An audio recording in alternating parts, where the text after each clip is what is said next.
चापलूसी यही है कि नीतीश कुमार भाजपा वाले खुश हो जाएंगे, हमारे शहाबुद्दीन को गाली देंगे तो भाजपा वाले खुश होंगे तो कहीं फिर एमएलसी बना देंगे। वही कारवां निकले थे जो दीन बचाओ देश बचाओ वाला है ना, वो उस वक्त समझे थे कि लोग को ठग लिए, अब लोग उनके झांसे में आने वाला नहीं है। पार्टी उम्मीदवार उनको बनाएगा तो उनके साथ रहेंगे। हमको मांगने का हक है, मांगेंगे।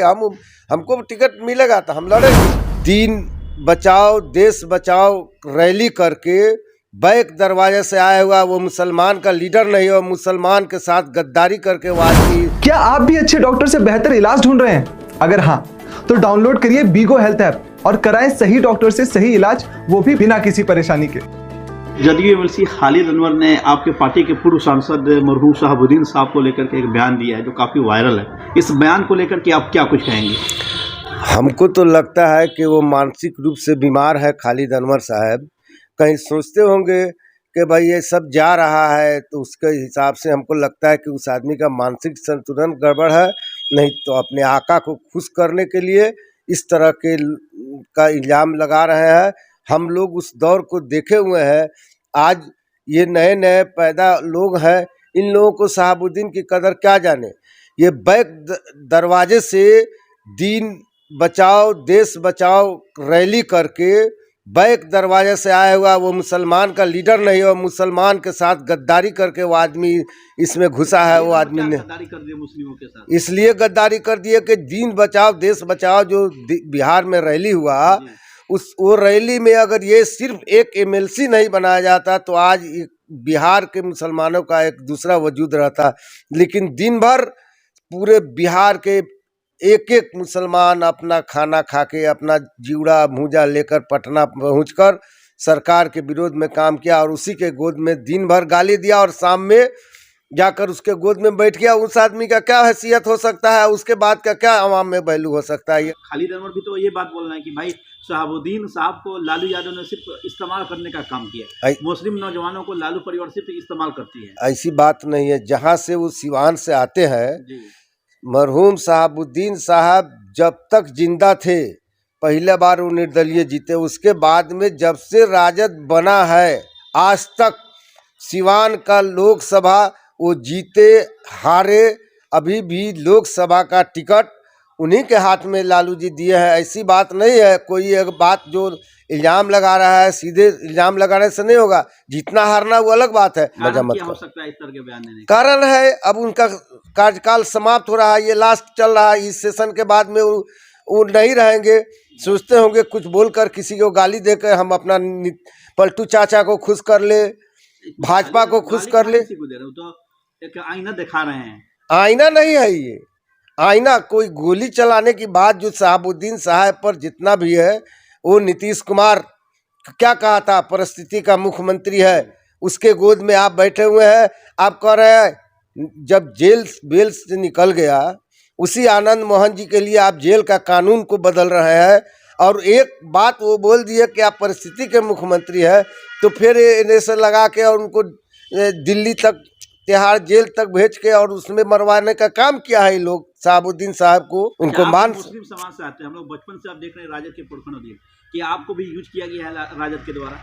देखिए यूज क्या कर, राजद कोई किसी का कोई हम लोग गुलाम थोड़े है। राजद में है तो गुलाम थोड़े है, उसका सिद्धांत को मानते हैं। लालू जी गरीबों के मसीहा रहे हैं और गरीबों को आवाज दिए है। आज बिहार में जो भी आज ये स्थिति नजर आ रहा है, दबे कुचले का जुबान है लालू यादव, इससे इनकार नहीं किया जाता है। खालिद अनवर का कहना है कि एक भी राजद वाले वैसे मुसलमान को टिकट देते हैं या राज्यसभा विधान पार्षद भेजते हैं जो गुंगा आदमी बोल नहीं सकते। ये क्या बोला, यही गाली आप बोलने का मतलब ये नहीं ना कि समाज को आप मुसलमान को गाली दीजिए कि बंदूक चलाते थे, गोली चलाने वाले लोग थे, एक हस्ती थे।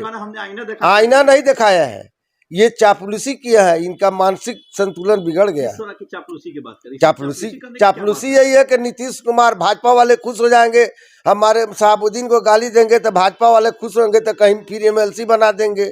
उनका तो कौन, हम शहाबुद्दीन को गाली कहाँ दे रहे हैं, हम तो आईना दिखा रहे हैं। नहीं शहाबुद्दीन साहब गोली कहाँ चलाए, उनके लालू जी के कहने पर चलाए होंगे। नहीं, गलत बात है। लालू यादव शहाबुद्दीन आपको मालूम नहीं होगा, जिस दिन प्रतापपुर में गोली कांड हुआ शहाबुद्दीन साहब के घर पर डीपी ओझा था, अपने मन से यूपी सरकार से बढ़ा ले। यही लालू यादव मुख्यमंत्री थे, सबसे पहला फैसला लेकर डीपी ओझा को हटाने वाला काम किया कि बगैर सरकार में के विचार के तुम कैसे यूपी पुलिस को बुला लिया। जो इसलिए लग रहा है कि शहाबुद्दीन यूज नहीं हुए लालू जी के दौरान। एकदम यूज होते तो उनके साथ रहते। शहाबुद्दीन साहब एक मतलब के चोली दामन का उनसे रिश्ता था लालू जी में और शहाबुद्दीन साहब में। पिछले 20 वर्षों से आप राजद के प्रखंड अध्यक्ष हैं, लेकिन कभी आप खुद को विधानसभा की दावेदारी क्यों नहीं करते? ऐसा नहीं है, हम विधानसभा की दावेदारी भी किए थे और टिकट का भी हमको ऑफर हुआ था। अच्छा। ऐसा नहीं है, ऐसी बात नहीं है, लेकिन कुछ कारण था। इसको हम मुसलमान हैं, इस नाते हम नसीब को भी मानते हैं। 2025 में चुनाव विधानसभा का नजदीक है, क्या एज ए प्रखंड अध्यक्ष होने के नाते आप खुद की दावेदारी मान रहे हैं? एकदम दावेदारी करने का, हम इसी लाइन में इसीलिए है ना, हम राजनीति करते हैं तो इसके लिए इसीलिए लेना है।